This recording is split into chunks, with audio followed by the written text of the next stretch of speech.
Señor, gracias te damos, papito, por este Shabbat, por este deleite, Señor, que hemos tenido sentados a tus pies, escuchando tu bendita palabra. Te pedimos, mi Dios, que a través de las palabras de Yeshua seamos alimentados este día. Padre eterno, que podamos nosotros decir: Hosana al Hijo de David, sálvanos, Hijo de David. Gracias te damos por esta oportunidad que tenemos de estudiar, porque vendrá el tiempo en que quizás ya no podremos, Señor. Pero te pedimos que todas las palabras que estamos aprendiendo, todos tus mandamientos, queden grabados en nuestra mente y en nuestro corazón, para fortalecer nuestra fe, Señor, en donde quiera que estemos. Te bendecimos, mi Dios, en el nombre y por los méritos de Yeshua. Amén. Amén. Amén. Shabbat Shalom, amigos, muchas gracias por acompañarnos a nuestro estudio de el cierre de Shabbat, ya para el segundo estudio de hoy. Y ya estamos en el capítulo 12 del Evangelio de Juan, a punto ya de concluir con el estudio verso por verso de los Evangelios. Así es de que muchas gracias por habernos acompañado, por estarnos acompañando, y esperemos que todo este tiempo sea de bendición para todos. En esta ocasión vamos a continuar en el curso, en el trayecto de la enseñanza de Yeshua hacia el tiempo de la Pascua, hacia el tiempo en el que el Señor está, una vez más, va a anunciar su muerte. Pero en este proceso, las enseñanzas que el Señor nos va a estar dando, nos va a estar transmitiendo, son fundamentales para poder comprender el proceso que nosotros tenemos hacia la vida eterna. Las palabras de Jesucristo es el clímax del entendimiento, de la comprensión de toda la Escritura. Así es de que al mismo tiempo son palabras simples, sencillas, en la medida en que nosotros comprendemos este proceso. Es decir, como lo hemos comentado en otras ocasiones, el proceso de la enseñanza del maestro tiene que ver con ejemplos prácticos por medio de los cuales nos traslada hacia la vida eterna. Así es de que en esta ocasión vemos que el Señor ya había resucitado. En el capítulo 11 vimos cómo es que el Señor resucitó a Lázaro, y él mismo anunció que esta enfermedad que tenía antes de padecer no era para muerte, sino para gloria del Señor y para que él mismo fuera glorificado. Y estudiamos el tema acerca de cómo fue que dijo esto, si finalmente murió. Bueno, porque tiene que ver con el no morir eternamente, el no morir sino dormir. En el lenguaje bíblico en ocasiones se utiliza la expresión dormir en lugar de morir, porque tiene que ver con un tiempo en el cual aquellos que mueren en la fe de los patriarcas, en la fe del Mesías,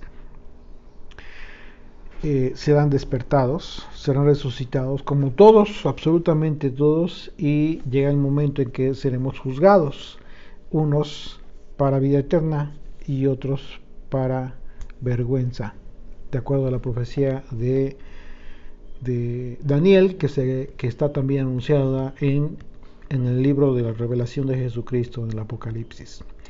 Así es de que acompáñenme por favor en sus Biblias, en el versículo 1 de ahí del capítulo 12 del Evangelio de Juan. Dice: 6 días antes de Pesaj, antes de la Pascua, vino Yeshua a Betania, donde estaba Lázaro, el que había estado muerto y a quien había resucitado de los muertos. Aquí inicia el capítulo con un testimonio de un acontecimiento sin precedentes por las circunstancias en las que llevó a cabo esta resurrección. Previamente vimos ya otros ejemplos en donde el Señor resucita, pero en este caso específico es muy especial por las palabras que utilizó el Señor, sobre todo el tema de vencer a la muerte, como un tiempo previo al momento en que el Señor iba a glorificar a Jesucristo, a través de la resurrección. Entonces, eso es muy importante. Y verso 2 dice, y le hicieron allí una cena. Marta servía y Lázaro era uno de los que estaban sentados a la mesa con él, ya resucitado. Entonces María tomó una libra de perfume de nardo puro, de mucho precio, y ungió los pies de Yeshua y los enjugó con sus cabellos, y la casa se llenó del olor del perfume. Este pasaje es análogo en otros evangelios, pero hay una pequeña confusión de repente, porque en el evangelio de Lucas menciona a otra mujer. Entonces aquí hay una pequeña confusión. La pregunta sería, ¿quién ungió a Yeshua? En el caso de Mateo, este es un caso en el que se menciona a Juan, es análogo a Mateo 26. Acompáñenme en sus Biblias, a Mateo 26, versículo del 6 al 13, por favor. Dice, y estando Yeshua en Betania, aquí vamos a poner atención en el lugar donde estamos. En el Evangelio de Juan dice que está en Betania. Y aquí igual, dice, y estando Yeshua en Betania, en casa de Simón el leproso, vino a él una mujer con un vaso de alabastro de perfume de gran precio y lo derramó sobre la cabeza de él, estando sentado a la mesa. Ajá. Al ver esto, los discípulos se enojaron, diciendo, ¿para qué este desperdicio? Porque esto podría haberse vendido a gran precio y haberse dado a los pobres. Y entendiéndolo, Yeshua les dijo, ¿por qué molestáis a esta mujer? Pues ha hecho conmigo una buena obra, porque siempre tendréis pobres con vosotros, pero a mí no siempre me tendréis. Lo que les está diciendo es que no está bien que haya pobres. Hay quienes están confundiendo este pasaje y dicen, no, pues no pasa, o sea, siempre va a haber pobres, sí, y por eso no vas a hacer nada. Claro que no, definitivamente no. Sí va a haber pobres, sí, por lo cual siempre vas a tener que hacer justicia. O sea, pero el tiempo en el que estaba el esposo era un tiempo diferente. Dice, porque siempre tendréis pobres con vosotros, pero a mí no siempre me tendréis.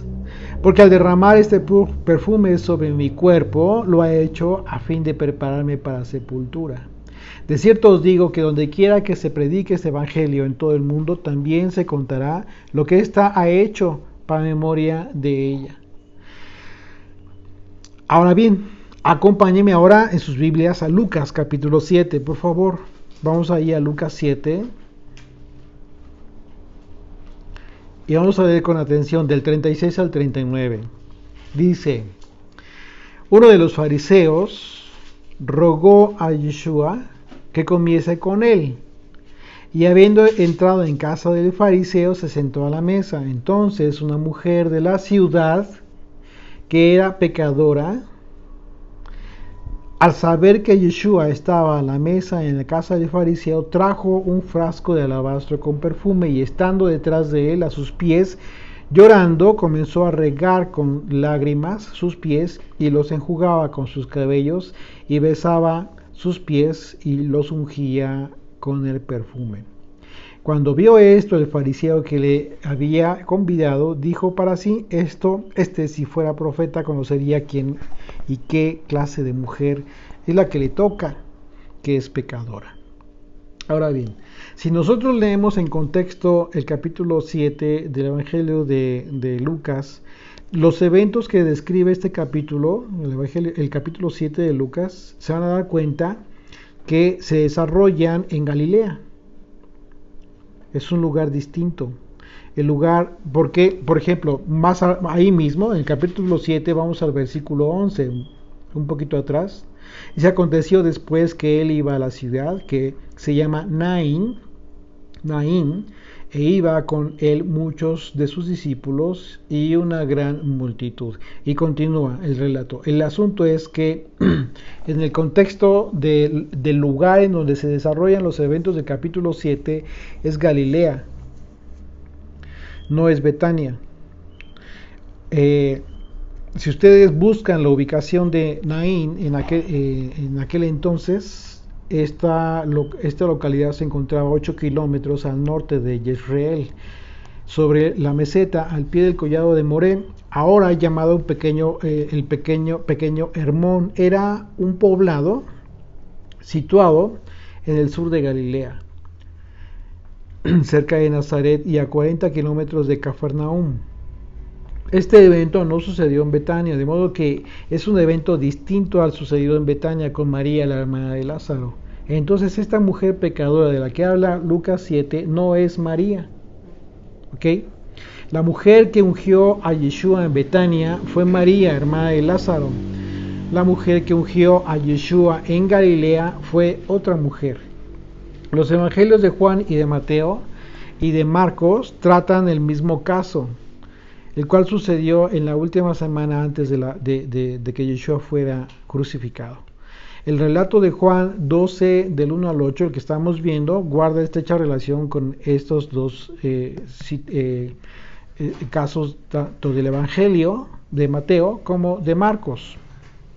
Por tal razón, tienen las mismas diferencias con Lucas 7, 36 al 50, lo cual significa que Juan y Mateo tratan el mismo caso. Lucas trata un asunto distinto.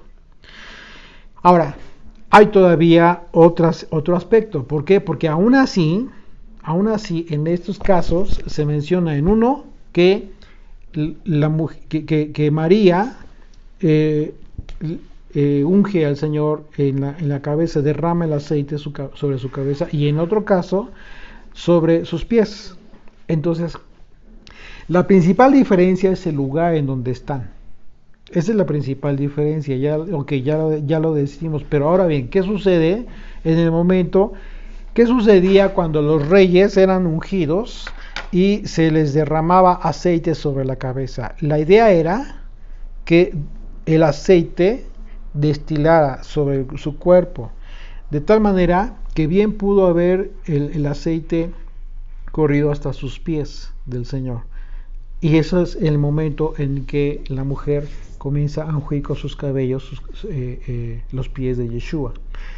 Esto es como una posibilidad. Sin embargo, porque de otra manera tendríamos que hablar de 3 casos distintos, pero este tercer caso ya no tienes forma de cómo diferenciarlo de uno y de otro en cuanto al lugar. ¿Ok? ¿Sí? ¿Quieres hacer un comentario? No, lo que pasa es de que en el caso de Juan, dice que en la casa de Lázaro. No dice en la casa de Lázaro. No. Lee bien. No dice en la casa de Lázaro. Lázaro estaba sentado a la mesa con él. Estaba Lázaro.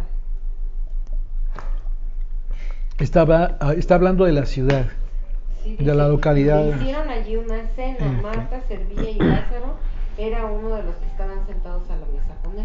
O sea, no dice literalmente que estaba en su casa. Ajá. Sí. Ok, pero bueno, sigamos escudriñando. No, es un comentario como sugerencia. Finalmente, ustedes tendrán la mejor opinión. El acto por el que María derramó perfume, lo comentaba, de este perfume de gran precio sobre Yeshua, simbolizó el acto de la unción que se hacía sobre los reyes y los sacerdotes de Israel. Es como simbolismo, no significa que María haya tenido como una autoridad para llevar a cabo esto. ¿Por qué? Porque literalmente quien lo tenía que hacer era el sacerdote, en el caso de un rey. Yeshua fue ungido como rey de Israel, pero de forma simbólica. Hay que entender esto, ¿no?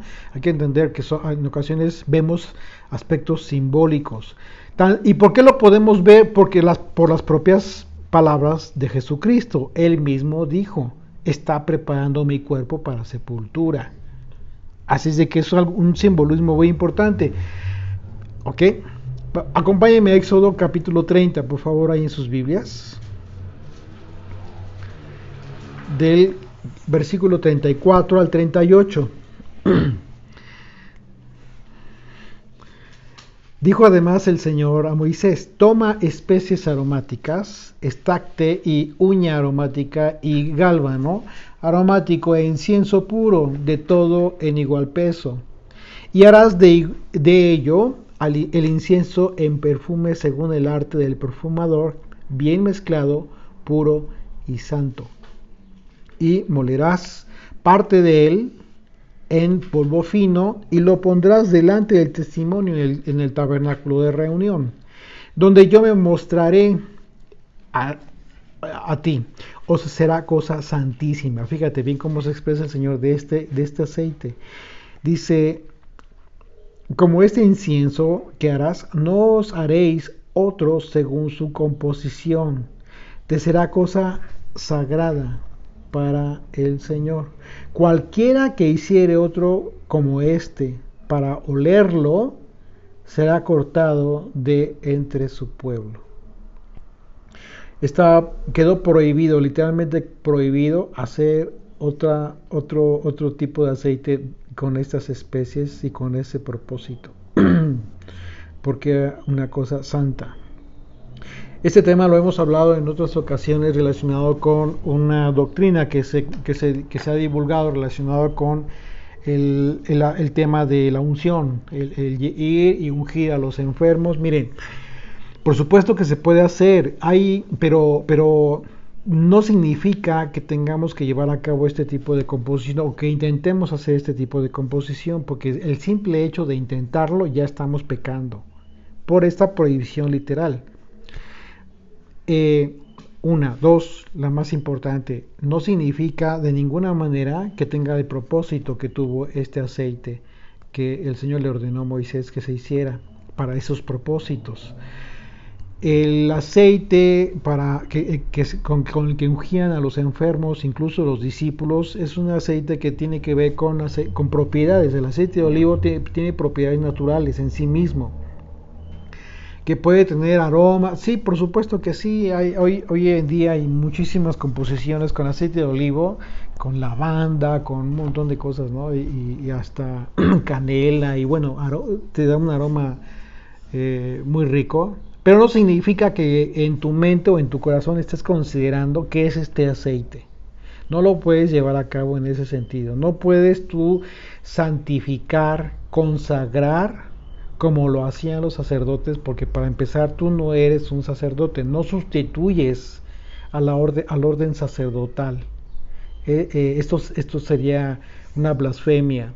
Hay que tener mucho cuidado por cómo tomamos estos temas, porque efectivamente ustedes pueden ver en los evangelios, en las cartas del Nuevo Testamento, que de forma separada y con un propósito de sanación, de curación, de etcétera, ungían a los enfermos, ¿ok?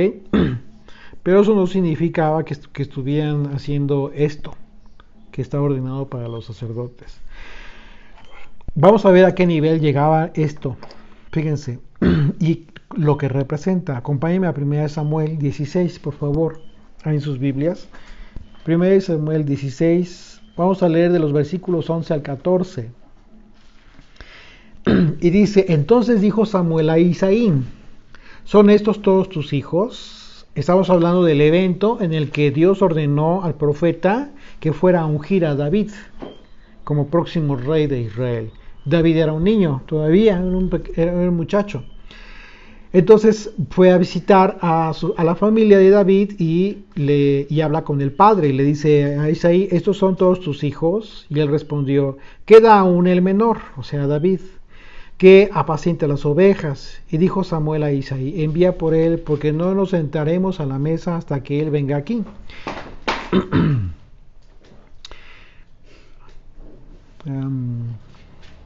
Verso 12: envió pues por él y le hizo entrar, y era rubio, hermoso de ojos y de buen parecer. Entonces el Señor dijo: levántate y úngelo. Estamos hablando que Dios le habló al profeta en ese mismo momento, le dijo: levántate y úngelo. La palabra ungir tiene que ver literalmente con frotar. Lo que tenían que hacer con el aceite era derramarlo y frotarlo sobre la persona. Cuando dice que te van a ungir con aceite, bueno, lo que van a hacer es ponerte aceite y te van a sobar, te van a hacer esto sobre tu piel, sobre tu cabeza, en fin. Es untar, literalmente. Eso es lo que tendremos que entender por ungir, no es otra cosa. Así es de que el Señor le da esta orden al profeta y le dice, levántate y úngelo porque este es. Verso 13. Y Samuel tomó el cuerno del aceite y lo ungió en medio de sus hermanos. Y desde aquel día en adelante el Espíritu de Dios, fíjate bien qué importante era esto. Dice, desde aquel día en adelante el Espíritu de Dios vino sobre David, se levantó luego Samuel y se volvió a Ramá. Ya te diste cuenta lo importante que tenía que, lo que estaba representando este elemento, este aceite. Así es de que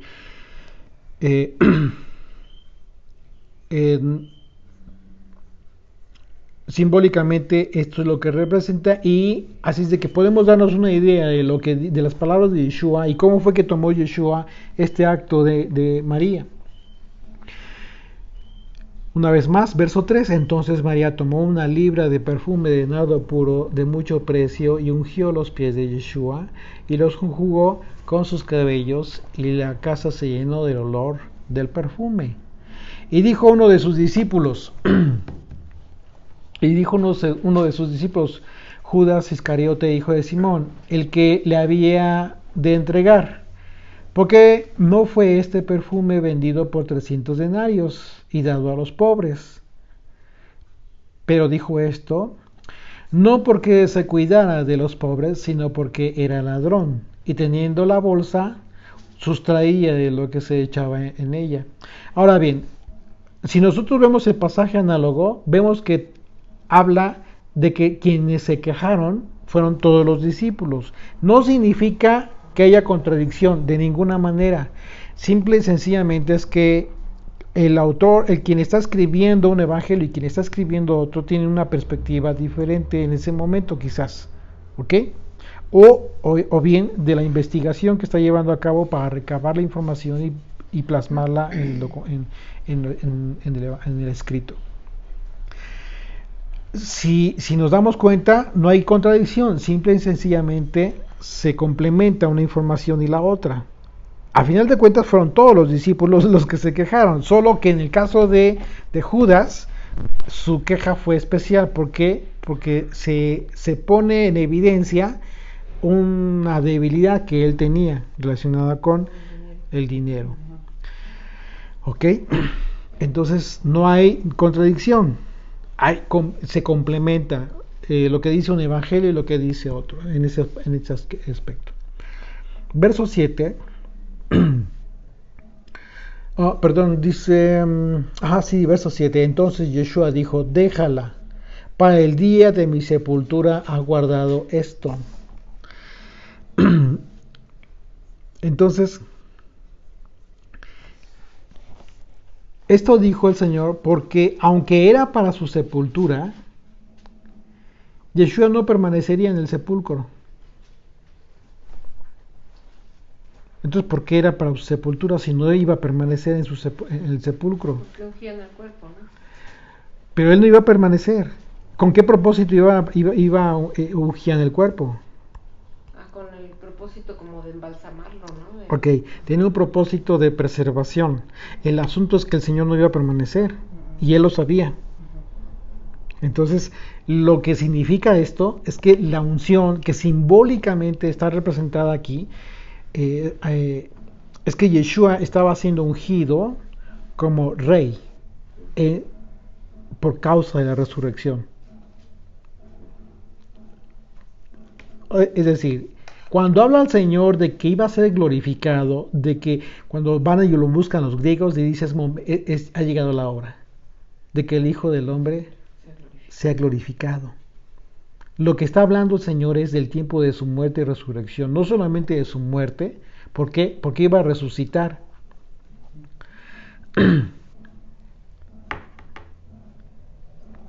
Entonces, no.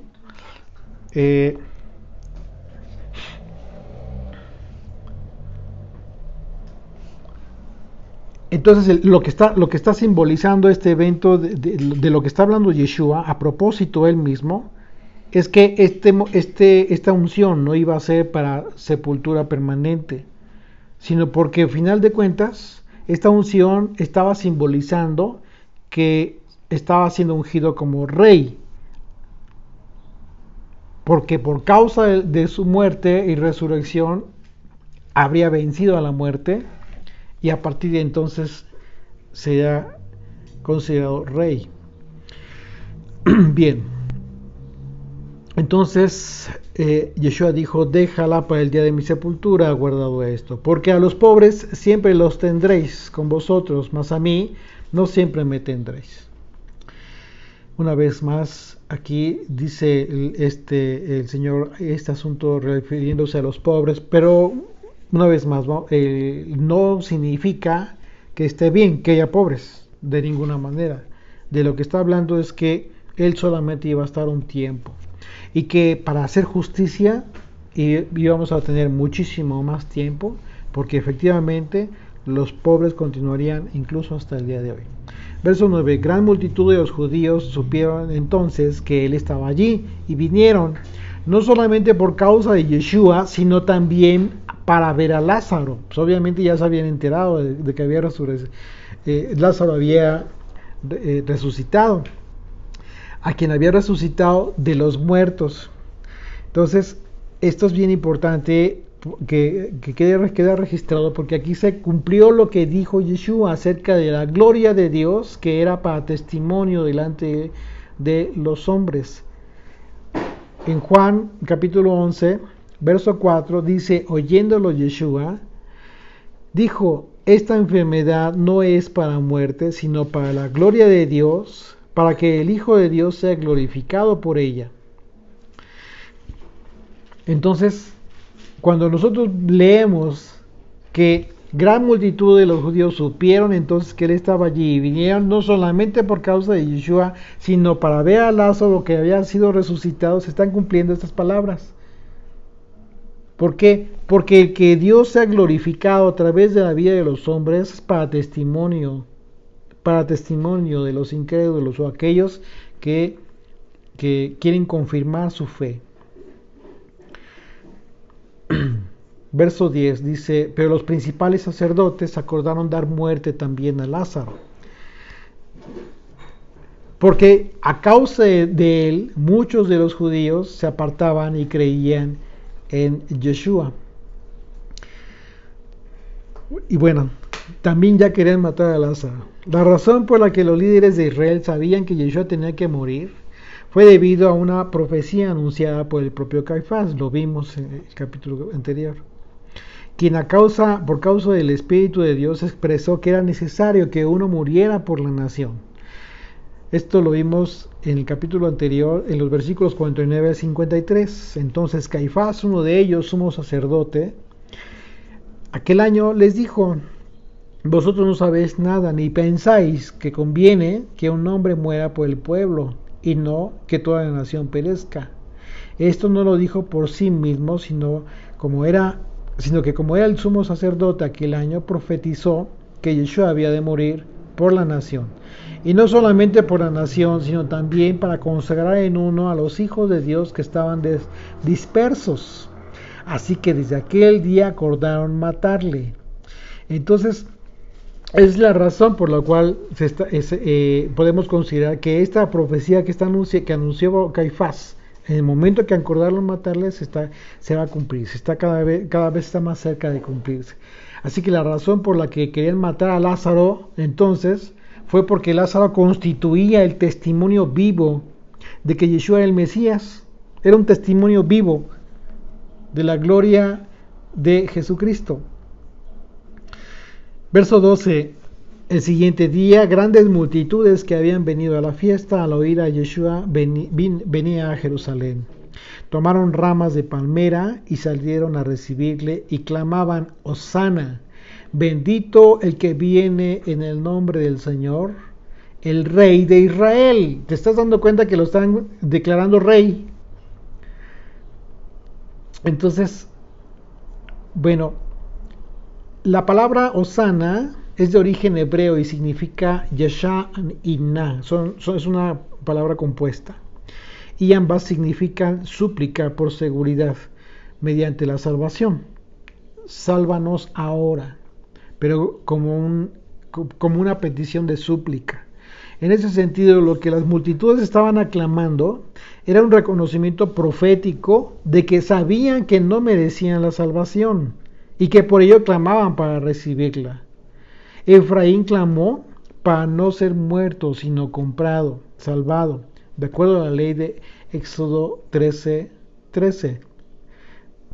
El mandamiento dice: mas todo primogénito de asno redimirás con un cordero, y si no lo redimieres, quebrarás su cerviz, tendría que morir el animal impuro, porque el asno se consideraba un animal impuro.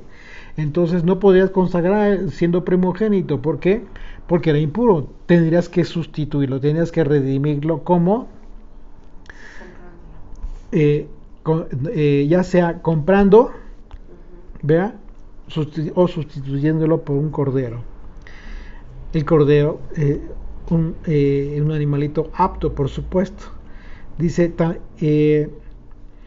quebrarás su cerviz, también redimirás al primogénito de tus hijos. Así es de que el mandamiento está relacionado con esto que hizo Yeshua, esta entrada, y esto que están clamando ellos. Ellos, de alguna manera, el pueblo sabía que estaban esperando ser salvados, ser comprados.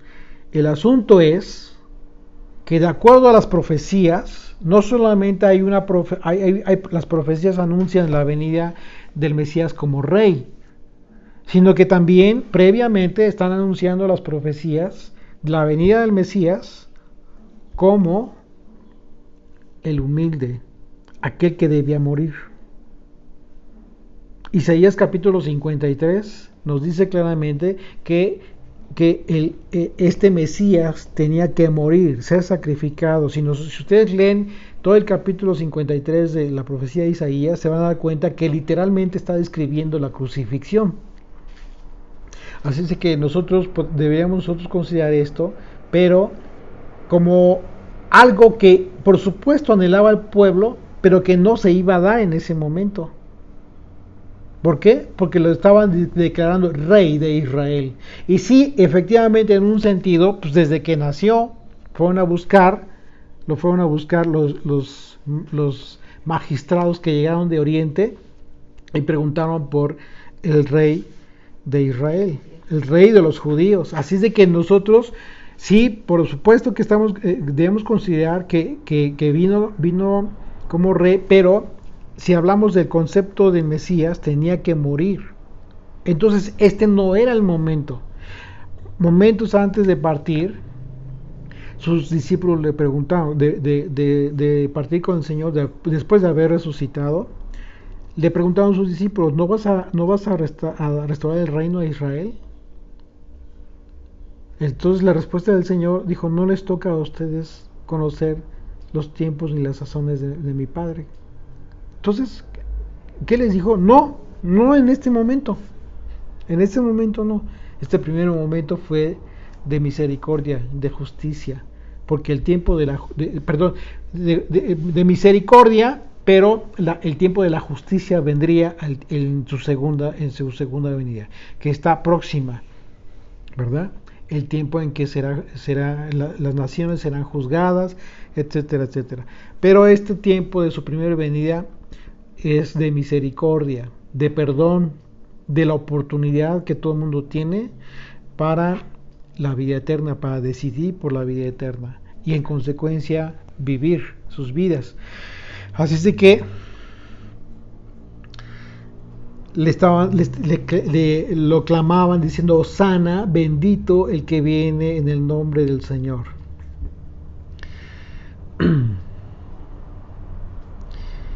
Verso 14: y halló Yeshua un asnillo, aquí está la profecía, y montó sobre él, como está escrito: no temas, hija de Sión, he aquí tu rey viene montado sobre un pollino de asna. Así es de que nosotros podemos ver aquí claramente que efectivamente el profeta Isaías está anunciando este tiempo de esperanza para Israel. Y hablando específicamente a Jerusalén. Así es de que el pasaje paralelo de este evento lo vemos en Mateo 21, versículo 9. Dice, y la gente que iba delante y la que iba detrás aclamaba diciendo, Hosana al Hijo de David. Bendito el que viene en el nombre del Señor, Hosana en las alturas. La gente aclamaba Hosana en las alturas porque estaban manifestando que este evento que Yeshua estaba representando era precisamente la venida del Hijo de Dios, pero como el pueblo lo estaba anhelando ya que fuese, es decir, el establecimiento del reinado del Mesías, que es justamente la segunda venida del Hijo de Dios. El pueblo estaba declarando que se cumplía la profecía de Daniel. Daniel dice, Daniel 7, versículos 13 y 14. Miraba yo en la visión de noche y he aquí con las nubes del cielo venía uno como hijo de hombre, que vino hasta el anciano de días y le hicieron acercarse delante de él y le fue dado dominio, gloria y reino para que todos los pueblos, naciones y lenguas le sirvieran. Su dominio es dominio eterno que nunca pasará y su reino uno que no será destruido. Así es de que esta visión de Daniel es diferente a la visión del profeta Zacarías, que justo describe al Mesías montado en un pollino. Pero este Mesías tendría que morir, de acuerdo a la profecía de Isaías capítulo 53. El pueblo tenía la esperanza de que ese momento fuera el que esperaba Israel acerca de la restauración de todas las cosas. Pero sabemos que esto se dará hasta su segunda venida. Por eso le gritaban, sálvanos ahora, Hijo de David, y establece tu reino. Eso era lo que gritaban. Pero la condición en la que vino primeramente Yeshua fue como el hijo de José, el siervo sufriente. Acompáñenme a Isaías 53.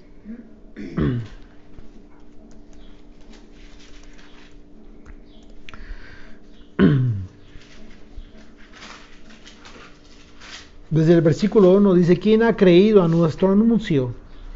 Y sobre quién se ha manifestado el brazo del Yud-Hei Vav-Hei. Subirá cual renuevo delante de él y como raíz de tierra seca. No hay parecer en él, ni hermosura. Le veremos más sin atractivo para que le deseemos. Despreciado y desechado entre los hombres. Continúa. Desde el versículo 3. Despreciado y desechado entre los hombres, varón de dolores, experimentado en quebranto, y como que escondimos de él el rostro, fue menospreciado y no lo estimamos. Ciertamente llevó él nuestras enfermedades y sufrió nuestros dolores, y nosotros le tuvimos por azotado, por herido de Dios y abatido. Mas él herido fue por nuestras rebeliones, molido por nuestros pecados. El castigo de nuestra paz fue sobre él, y por su llaga fuimos nosotros curados. Todos nosotros nos descarriamos como ovejas, cada cual se apartó por su camino, mas el Señor cargó en él el pecado de todos nosotros. Angustiado él y afligido, no abrió su boca. Como cordero fue llevado al matadero, y como oveja delante de sus trasquiladores enmudeció, y no abrió su boca. Por cárcel y por juicio fue quitado, y su generación, ¿quién la contará?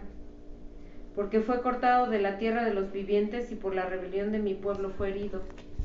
Y se dispuso con los impíos su sepultura, mas con los ricos fue en su muerte. Aunque nunca hizo maldad, ni hubo engaño en su boca.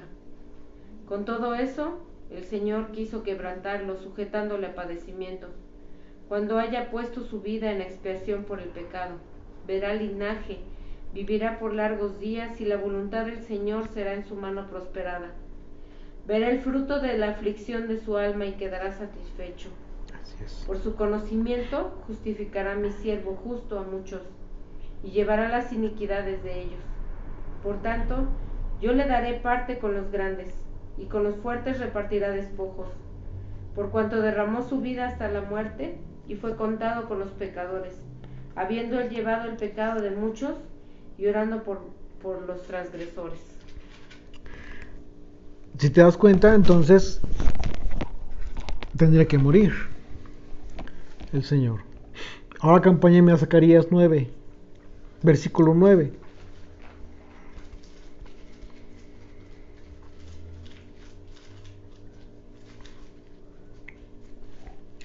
Dice: alégrate mucho, hija de Sión, da voces de júbilo, hija de Jerusalén.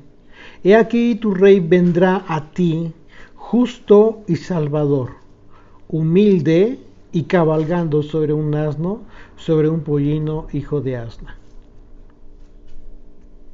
Así es de que nosotros vemos claramente que bueno,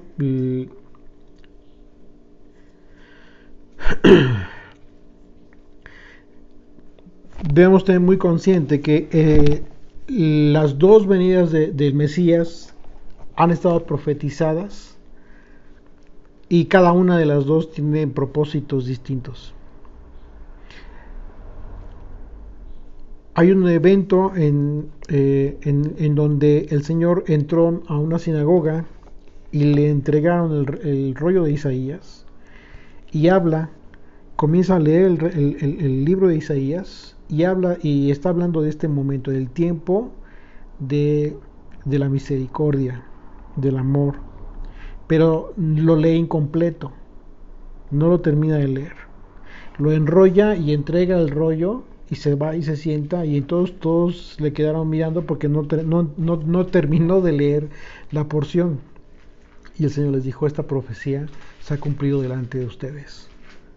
Es un tiempo el tiempo de la misericordia, del perdón y de la gran oportunidad que todo el mundo tenemos durante todo este tiempo, antes de que venga, ya no como cordero, sino como león, como el rey que viene a reinar con vara de hierro.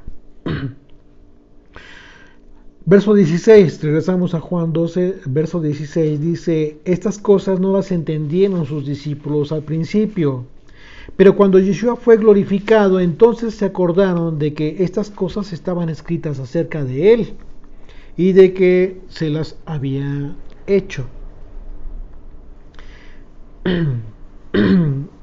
Te das cuenta cómo es que el versículo 16 ya describe entonces que entendieron los discípulos por todo lo que le hicieron, pero hasta después de que fue crucificado, muerto, y después de que el Señor vino a resurrección. Verso 17: y daba testimonio a la gente que estaba con él cuando llamó a Lázaro del sepulcro y le resucitó de los muertos, por lo cual también había venido la gente a recibirle, porque había oído que él había hecho esta señal.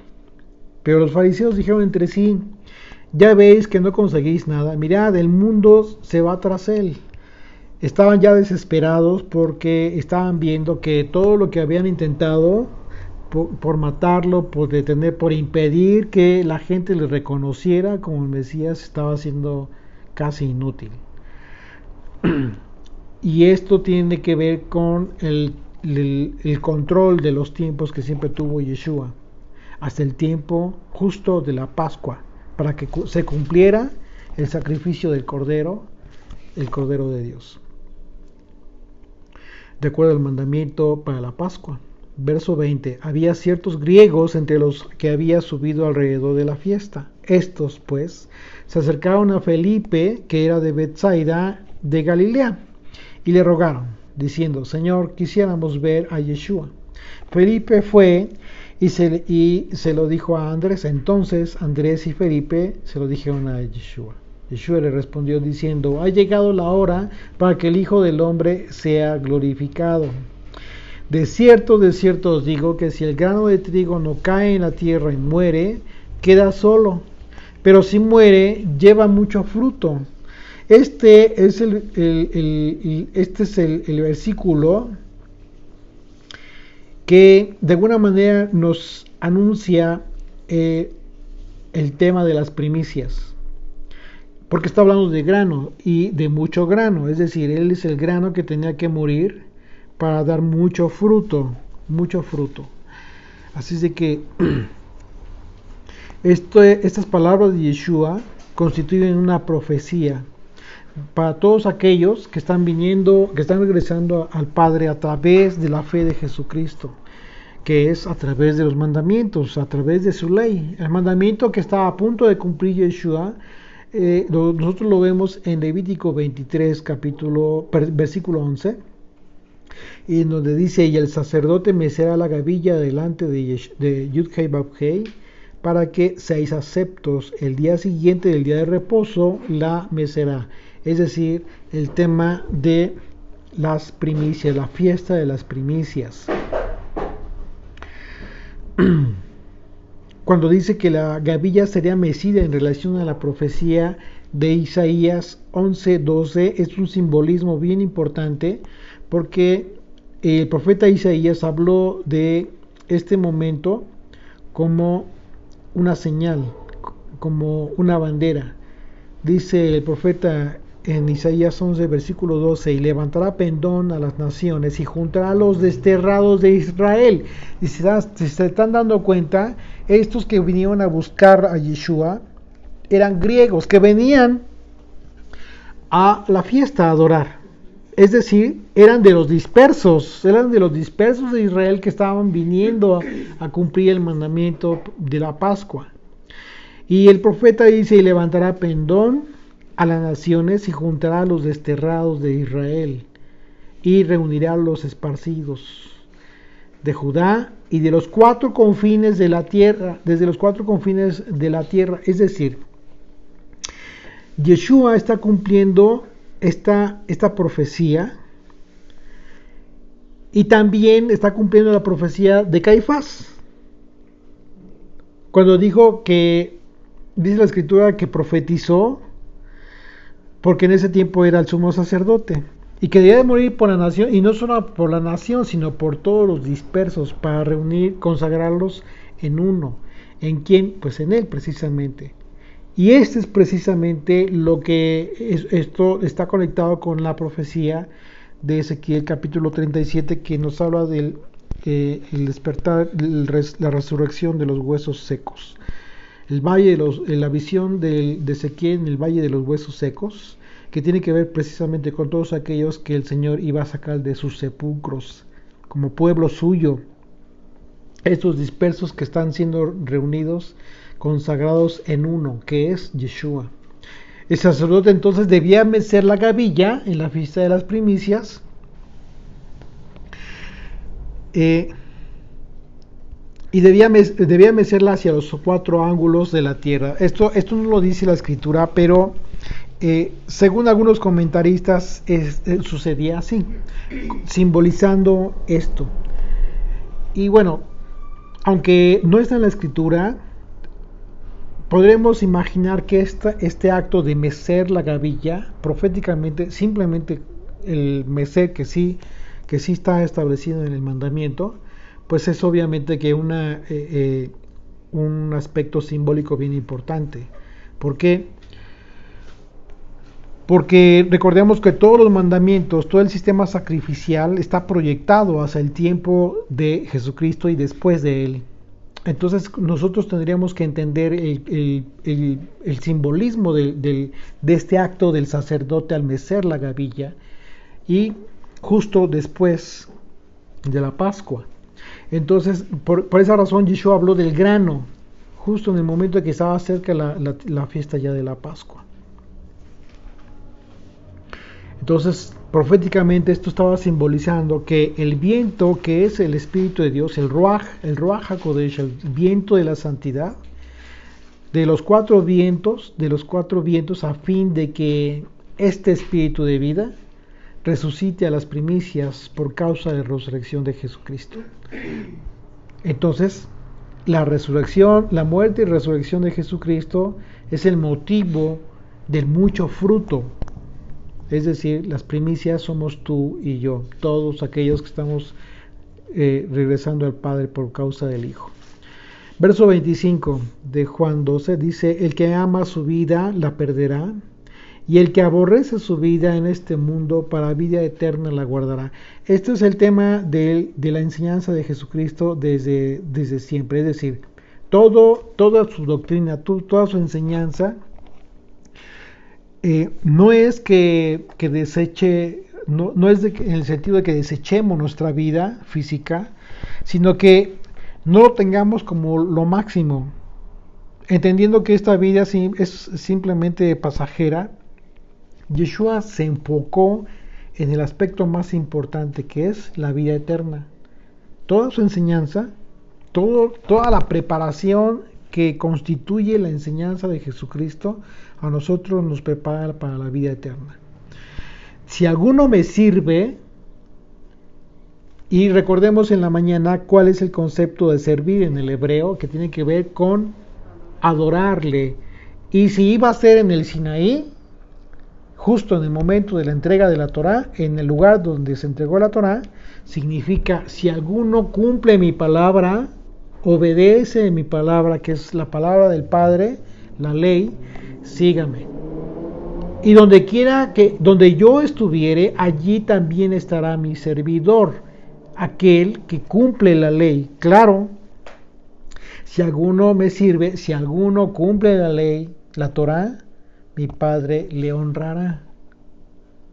Entonces tiene todo el sentido. Ya bajo este entendimiento de lo que realmente es servir, de lo que verdaderamente es adorar al Padre, entonces tiene sentido cuando dice el Señor: si alguno me sirve, sígame.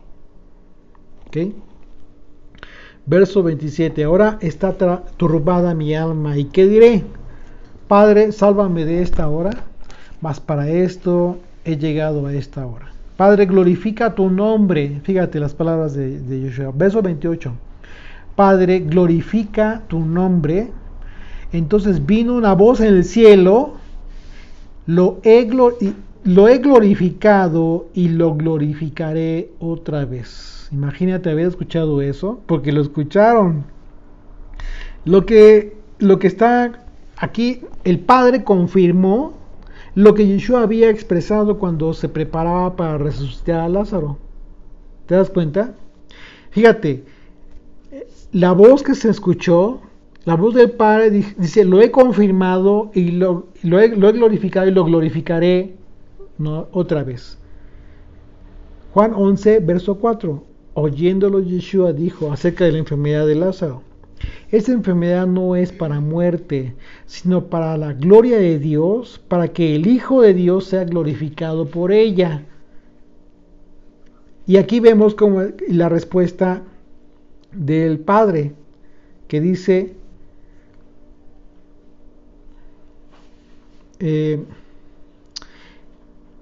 entonces vino una voz del cielo: lo he glorificado y lo glorificaré otra vez. ¿Por qué iba a glorificar? ¿Qué debemos entender por glorificar su nombre? ¿Qué tendríamos que entender acerca de esto que expresó el Señor cuando dijo que glorificaría su nombre? Pues es que está hablando del momento en que Yeshua ya había resucitado a Lázaro, y el hecho de haber resucitado un muerto. Entonces toda la gente a los alrededores habían escuchado este milagro y por eso iban a verlo, porque ellos dijeron: ya llegó el Mesías. Y entonces por ese hecho era glorificado, porque decían: él trae el Espíritu de Dios. Así es. Sí, pero dice que iba a glorificar su nombre. Bueno, eso me remonta a la profecía de Ezequiel, donde dice que él iba a santificar su nombre porque había sido olvidado. Entonces ahora lo iba a santificar, a glorificar, para que fuera por su nombre, pues por sus atributos. Por sus atributos. Así es. Por eso dijo el Padre que lo haría otra vez, porque esta segunda ocasión el Padre hablaba de la resurrección de Jesucristo. Primeramente fue en el caso de Lázaro, y en esta segunda ocasión sería el caso de la resurrección de Yeshua, porque el mismo pasaje lo confirma al decir que el príncipe de este mundo sería echado.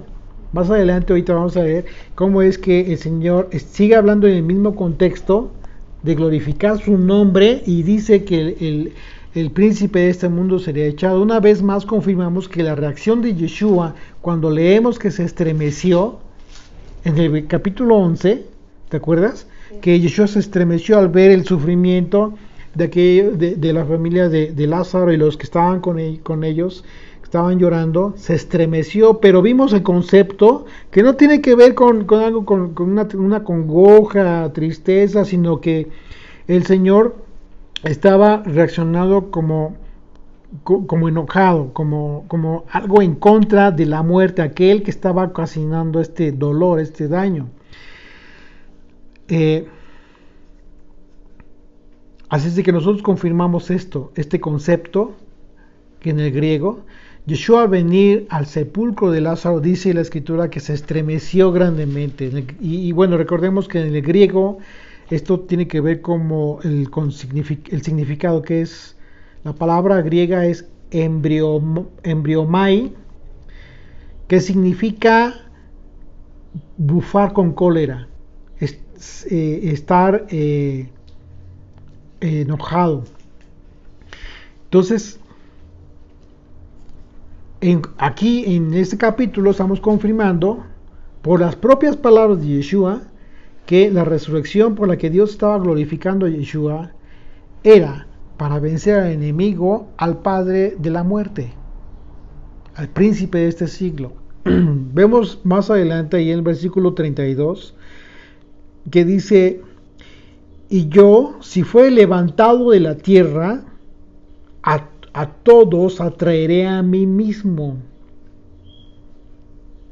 Y decía esto dando a entender de qué muerte iba a morir. Entonces la confirmación de la profecía de Caifás, al decir que moriría Yeshua, al morir congregaría a los dispersos, ¿verdad? Bien, regresemos ahí, Juan 12, y dice, versículo 29, y la multitud que estaba allí y había oído la voz decía que había sido un trueno. Otros decían, un ángel le ha hablado. Respondió Yeshua y dijo, no ha venido esta voz por causa mía, sino por causa de vosotros. Ahora es el juicio de este mundo. Ahora el príncipe de este mundo será echado fuera. ¿Ya te estás dando cuenta en qué sentido es que el Señor está refiriéndose al tiempo de su muerte y crucifixión? Era justo el momento en que iba a ser vencida la muerte. Y decía esto dando a entender de qué muerte iba a morir. Le respondió la gente, nosotros hemos oído de la ley que el Mesías permanece para siempre, es decir, que el Mesías es eterno. ¿Cómo pues dices tú que es necesario que el Hijo del Hombre sea levantado? O sea, que muera, que tenga que morir. Se estaban olvidando de la profecía de Isaías 53. ¿Quién es este Hijo de Hombre?, le preguntaban. Entonces Yeshua les dijo, aún por un poco está la luz entre vosotros. Andad entre tanto que tenéis luz. ¿Qué tiene que ver la luz? ¿Por qué le responde acerca de la luz? ¿Qué es la luz? ¿Qué representa? Se está refiriendo a él mismo. ¿Cómo qué? La luz del mundo. Exactamente. Caminen en él, o sea, sigan sus pasos. Aún por poco está la luz entre vosotros, andad entre tanto que tenéis luz, para que no os sorprendan las tinieblas. Porque el que anda en tinieblas no sabe a dónde va. Entre tanto que tenéis la luz, creed en la luz para que seáis hijos de luz. Porque creer tiene que ver con hacer, con vivir en consecuencia. Y en consecuencia eres hijo, eres una consecuencia de lo que crees. Por eso se refiere a ellos como para que creáis para que seáis hijos de luz. Estas cosas habló Yeshua y se fue y se ocultó de ellos. Pero a pesar de que había hecho tantas señales delante de ellos, no creían en él. Es decir, no significa que no creían en lo que había visto sus ojos, significa que no le seguían, que no hacían lo que él les había dicho, conforme él les había enseñado. Seguían en la misma religión. Dice, para que se cumpliese la palabra del profeta Isaías, que dijo, Señor, ¿quién ha creído a nuestro anuncio? Ahí está Isaías 53. Ahí está Isaías 53. ¿Quién ha creído a nuestro anuncio y a quién se ha revelado el brazo del Señor? Por esto no podían creer, porque también dijo Isaías, cegó los ojos de ellos y endureció su corazón, para que no vean con los ojos y entiendan con el corazón y se conviertan y yo los sane. ¿De qué está hablando? Del juicio de Isaías capítulo 6. Ahí, desde el versículo 9, dice, y dijo, anda, y di a este pueblo, oíd bien y no entendáis. Ved, por cierto, mas no comprendáis. Engruesa el corazón de este pueblo y agrava sus oídos y ciega sus ojos, para que no vea con sus ojos, ni oigan con sus oídos, ni su corazón entienda, ni se convierta, porque ¿qué es lo que convierte el alma? Su palabra, la ley, y haya para él sanidad. Entonces, confirmamos una vez más lo que hemos estado repitiendo en muchos estudios acerca de la condición en que se encontraba el pueblo judío, que continúa hasta hoy en día bajo este juicio. Este juicio que fue decretado en palabras del profeta Isaías continúa vigente y tiene un propósito divino. No significa, de ninguna manera significa que el pueblo judío haya sido desechado por parte de Dios, de ninguna manera, sino que por causa de ellos, por causa del juicio que están sufriendo ellos, el Señor ha sido movido a misericordia respecto a nosotros, para que podamos ser alcanzados, para que todo aquel que es oveja perdida, que está disperso aún, y que es Israel, pues entienda y escuche las palabras del Maestro. Verso 41, Isaías dijo esto cuando vio su gloria y habló acerca de él. Con todo eso, aún de los gobernantes muchos creyeron en él, pero a causa de los fariseos no lo confesaban. ¿Te das cuenta de lo tremendo que es esto? Fíjate, o sea, dice que creían en él, pero por causa de los fariseos no lo confesaban, para no ser expulsados de las sinagogas. Sí.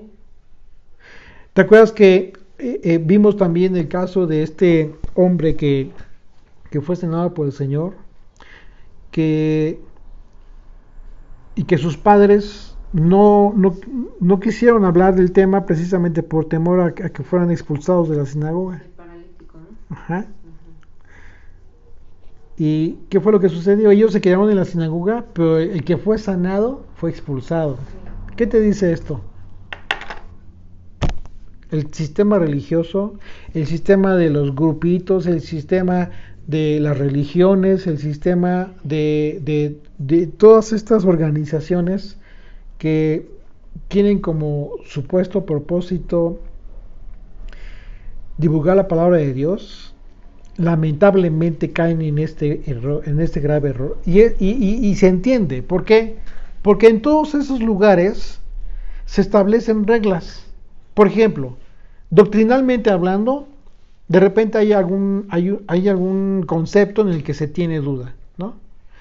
Y de repente, ¿qué es lo que dice el líder? Bueno, en esta iglesia o en este movimiento o como le llamen, nuestra posición va a ser esta. Si lo dice de esa manera, es una orden, es un dogma. Remontémonos al concepto original de dogma. Yo no lo estoy inventando. Lean ustedes sus diccionarios y vean lo que significa un dogma. Tú no puedes, si ya lo dijo el líder, tú ya no puedes decir nada. Porque si dices algo diferente, opinas algo diferente, pues adiós, bye bye, tú no cabes aquí, tú simple y sencillamente no, esto está mal. Por esa razón nosotros estamos tratando de buscar la forma en que podamos tener esta libertad de compartir lo que nosotros estamos estudiando sin considerarnos maestros, porque no lo somos de ninguna manera, y también la oportunidad de que todos los estudiantes, que son pocos, pero que son muy buenos, excelentes estudiantes, tienen la oportunidad y la gran libertad de expresar las cosas como ellos piensan. ¡Qué bueno! Y no por eso significa que tú, yo o alguien más le va a decir, ¿sabes qué? No, pues aquí en Estudiantes de la Biblia, nuestra posición es tal. No, sí podemos de repente poner, por ejemplo, en el caso de la cuenta del hombre, que hay diferencias. Incluso hay amigos que nos acompañan que piensan diferente. Está bien. No por eso los vamos a expulsar o vamos a ponerles tache o de ninguna manera. De ninguna manera. Conforme el Señor nos va permitiendo entender, razonar su palabra, conforme en ese sentido vamos nosotros siendo honestos, no hipócritas, sino honestos. Aquí lo que estamos viendo justo es un acto de hipocresía que se repetía todo el tiempo con tal de pertenecer. Con tal de pertenecer, de agradar al sistema, en este caso a la sinagoga. Verso 42 dice, con todo eso, aún de los gobernantes, muchos creyeron en él, pero a causa de los fariseos no lo confesaban. Y ya vimos lo que significa confesar, ¿verdad? Asentir, afirmar. Si tú a la hora de hablar la palabra de Dios, en lugar de hablar de la palabra de Dios, lo que haces es andar hablando otras cosas que no están en la palabra de Dios, tú no estás asintiendo, tú no estás confesando la doctrina del Padre, que es la doctrina del Hijo. Con todo esto, aún los gobernantes, muchos creyeron en él, pero por causa de los fariseos no lo confesaban, para no ser expulsados de la sinagoga, porque amaban más la gloria de los hombres que la gloria de Dios. Terrible.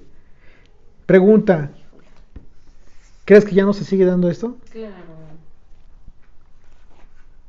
Como que hace falta que despierten, ¿verdad?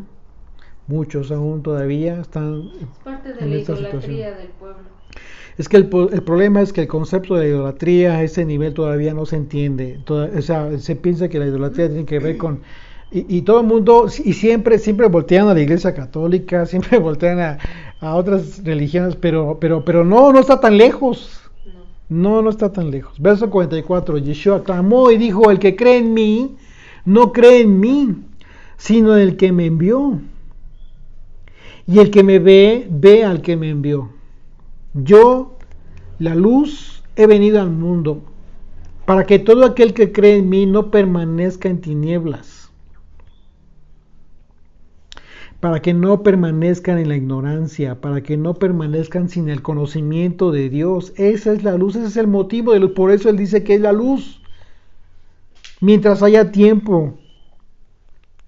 Verso 47, al que oye mis palabras y no las guarda, yo no le juzgo. Una vez más, eso está tremendo, porque es justo el título de este estudio.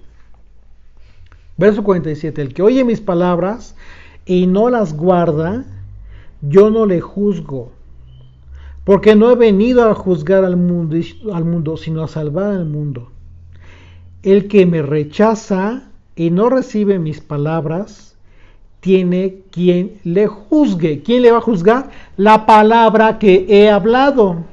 Ella le juzgará en el día postrero. Terrible. Lo que ya dijo el Señor, lo que entregó desde el Sinaí, y que lo único que hizo Yeshua fue venir a confirmar y a expresarlo de una forma más simple, más sencilla, es justo lo que nos va a juzgar. Entonces, en el propio texto, Yeshua dice que las palabras que él habló son las propias palabras del Creador de los cielos y la tierra. Por eso el contexto del juicio de las palabras de Yeshua son la resurrección para vida en algunos, para vida eterna en algunos, y la perdición eterna para otros. Los primeros por cuanto fueron fieles a la doctrina de Yeshua, sin haber vivido una fe mezclada ni basada en mandamientos de hombres. Los segundos, para que quienes a pesar de haber afirmado, muy a pesar de haber afirmado con sus bocas que creen en el Hijo de Dios, al mismo tiempo que supuestamente cumplían sus palabras, también cumplían mandamientos bajo la mentira, mandamientos de hombre bajo la mentira de que eso no es infidelidad.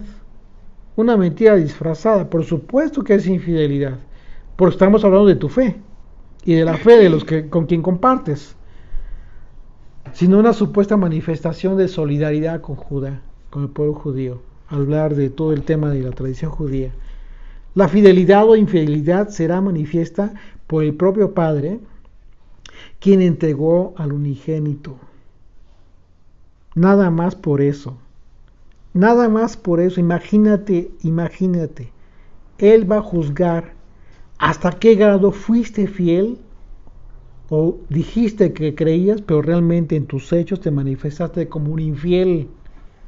El Padre, que esperaba tu totalidad, tu total fidelidad y amor con todas tus fuerzas y con todo tu corazón, finalmente vas a decidir. Él es el que va a decidir si realmente fuiste fiel, si realmente hiciste valer el sacrificio de su unigénito. Hay quienes no entienden todavía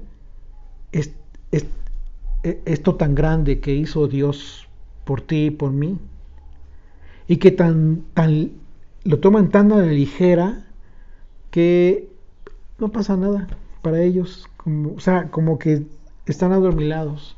No entienden lo que sucedió en la cruz, no entienden lo que hizo Dios por causa del perdón del pecado de todos, al entregar a su Hijo.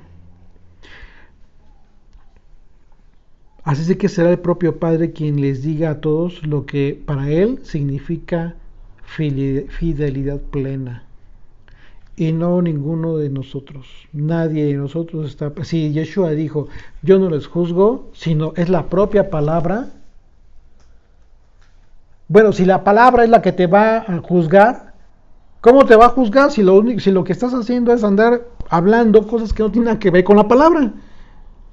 Y dices que hablas de la palabra. No hay coherencia. Imagínate el juicio, si es así porque va a ser así. Si lo dijo Yeshua, es porque así va a ser. Verso 49. Porque yo no he hablado por mi propia cuenta. El Padre que me envió, Él me dio mandamiento de lo que he de decir y de lo que he de hablar. Y sé que su mandamiento es vida eterna. Así pues, lo que yo hablo, lo hablo como el Padre me lo ha dicho. Que el Señor permita que tengamos una conciencia más viva acerca de esto tan grande que representa el juicio, que no lo vino a hacer Yeshua en su primera venida, sino vino por causa del perdón, por causa de la misericordia y para un tiempo en el cual todo el mundo reaccione acerca de cómo es que realmente estamos viviendo nuestra fe, y que nos permita entender lo grandioso, lo maravilloso, lo grande que fue el sacrificio de su Hijo por el perdón de nosotros, por el perdón de nuestros pecados, a fin de no tener una muerte permanente, sino tener la oportunidad de recibir el mandamiento que es para vida eterna. Vamos a orar. Gracias, bendito Dios, por este estudio que hemos tenido, Señor. Gracias por tus palabras, porque solamente Yeshua, tus palabras provienen de Dios Padre. Gracias porque vienes y nos la enseñas, Señor. Ayúdanos a solamente obedecer tus mandamientos, tus palabras, Yeshua, que no nos pase lo mismo que a estos judíos, Señor, que por agradar a los hombres dejaban de creer en ti o creían en ti pero en lo oculto, Padre eterno. Líbranos, mi Dios, de este pecado y ayúdanos a liberarnos de estructuras humanas, de falsas doctrinas que hemos seguido durante tantos años siendo engañados en nuestra vida, mi Dios. Permítenos, mi Dios, ver tu doctrina verdadera, la palabra que fue derramada por Dios Padre, enviada a su Hijo. Señor, ayúdanos a entender tu palabra. Líbranos, Padre, de caer en pecado delante de ti y que nuestros pasos solamente sigan tu camino, Yeshua, que podamos nosotros tomarte como maestro nuestro, Señor, que tú mismo nos enseñes, que no aceptemos, Padre eterno, ya enseñanzas de hombres, mi Dios, que solamente nos llevan a confusión. Padre eterno, libra a tu pueblo, sácalo, Señor, de la esclavitud en la que se encuentra, siguiendo dogmas humanos, Señor. Ayúdanos, Padre, solamente tú lo puedes hacer. Te pido que soples aliento de vida a los huesos secos de la casa de Israel para que despierten, mi Dios. Y a través de todas estas cosas que están pasando en el mundo, Señor, yo te pido que despiertes a tu pueblo, que tu pueblo ponga oído atento a tu voz, Yeshua, no a la voz de los pseudo pastores, gente que nada más está queriendo ver un provecho, Señor, de lo que está pasando, Padre eterno, pero tú estás bajo el control de todo, Señor, y yo te pido que tú libres a tus ovejas, mi Dios, de falsos pastores, que tú pastorees, Señor, a tus ovejas. Gracias te damos, Papito, por este Shabbat que hemos tenido tan delicioso, Señor, delante de ti. Te pedimos que nos acompañes, que nos guardes en donde quiera que nos encontremos, por todas las personas que están aquí reunidas con nosotros, Padre. Gracias te damos, Señor, guárdalos, protégelos. Te pido porque tú guardes a Israel, tu pueblo, la niña de tus ojos, Señor. Gracias te damos en el nombre y por los méritos de Yeshua. Amén. Amén.